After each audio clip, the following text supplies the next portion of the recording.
ดของน้องคือคุณค่าของคนถ้าว่าพร้อมแล้วเริ่มคำว่าคุณค่าของคนดังที่ทุกคนรู้กันดีอยู่แล้วว่าอาจจะเคยได้ยินแต่ว่าค่าของคนอยู่ที่ก้นของงาน แต่ว่าในความเป็นจริงในปัจจุบันนี้แล้วนั้น คนทุกคนล้วนแล้วแต่มีคุณค่าในแบบของตนเองว่าจำเป็นต้องมีเพียงแต่ผลงานอย่างเดียวการที่มีน้ำใจเอื้อเฟื้อเพื่อแผ่ช่วยเหลือคนอื่นการที่เห็นอกเห็นใจคนอื่นและการที่หักตนเองเห็นคุณค่าตนเอง นั่นก็คือคุณค่าของเขาและก่อนที่จะให้คนอื่นมาเห็นในคุณค่าของตัวเองเขาต้องเห็นในคุณค่าของตัวเองก่อนก็เข้าใจแบบโอเคคุณค่าของคนการรับต้นจากการให้คุณกับอย่างและมีเหตุผลอย่างไรโดยข้อขอบใจสำหรับคำถาม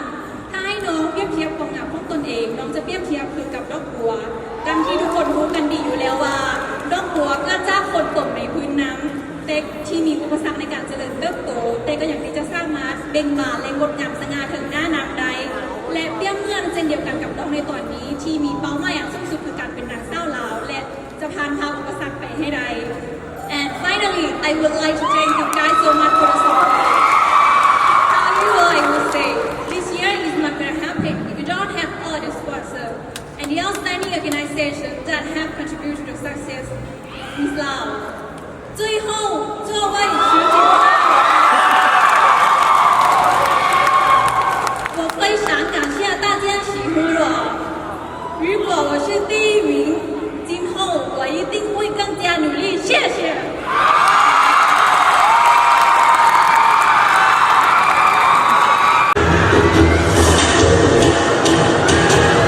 วินาทีนี้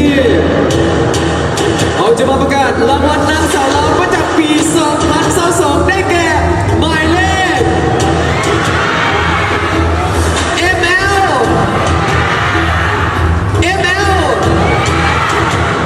และได้แก่ ML 19มุกทินันซิริวงศ์จากแผ่นหลวงพระบาท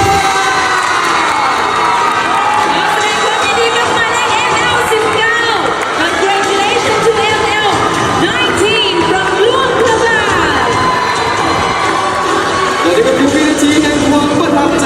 เราจะได้มาแล้วที่เรียบร้อยนางสาวลาวประจำปี 2022 และทองชนะเลิศอันดับหนึ่งได้แก่ ML3 เวียงสวรรค์สุตันดุวงศ์จากนครหลวงเวียงจันทร์ and we have ML3 to be the first runner-up ML19 มุกธิดาสิริวงศ์จากแขวงหลวงพระบางแสดงความยินดีและเพิ่มเติมอีกหนึ่งครั้งเจ้าสำหรับผู้ที่ได้รับรางวัลชนะเลิศนางสาวลาวประจำปี 2022 นี่ และก็ได้นักสาวคนใหม่กับเป็นเฮียม้อยกันแล้วค่ะ เราลืมมิสลาวอยู่ที่ Facebook เพจของเราเพียงแต่กดบันทึกกดติดตามเวลาที่เกิดมีกิจกรรมต่างๆก็จะมีการแจ้งเตือนไปทาง Facebook ของงานเพื่อจะได้ติดตามข้อมูลข่าวสารจากโครงการนางสาวลาวประจำปี 2022 นี่ เ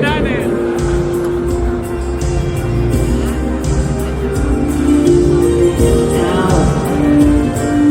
และในโอกาสนี้ต้องขอขอบใจกับทานห้องจัดภูมินวลห้องเลขาคณะบริหารงานส่วนการสนับสนุนส่วนผสมปฏิบัติงานที่เป็นเกียรติเป็นมอบสักภายในครั้งนี้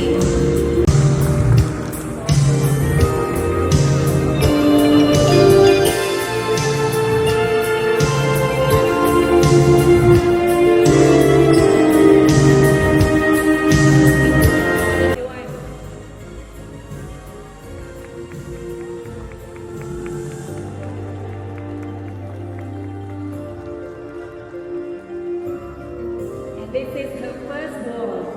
by Miss Lam 2022. อีกหนึ่งครั้งเจ้าและนี่ก็คือนางสาวลาวประจำปี 2022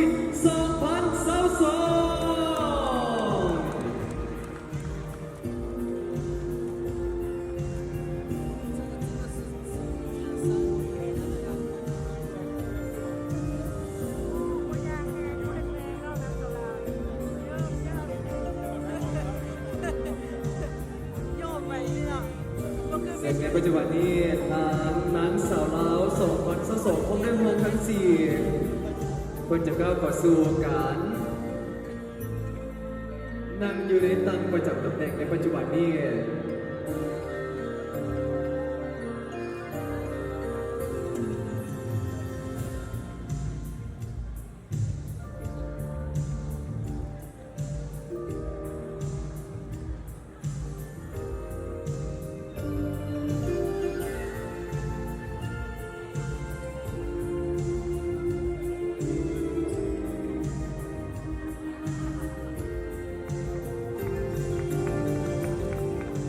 นี่ก็คือนางสาวลาวประจำปี 2022พร้อมด้วยหงทั้ง 4 ซึ่งจะเริ่มปฏิบัติหน้าที่ไปตั้งแต่วินาทีนี้เป็นต้นไป ซึ่งเป็นโมเมนต์ที่งดงามที่สุดเนาะ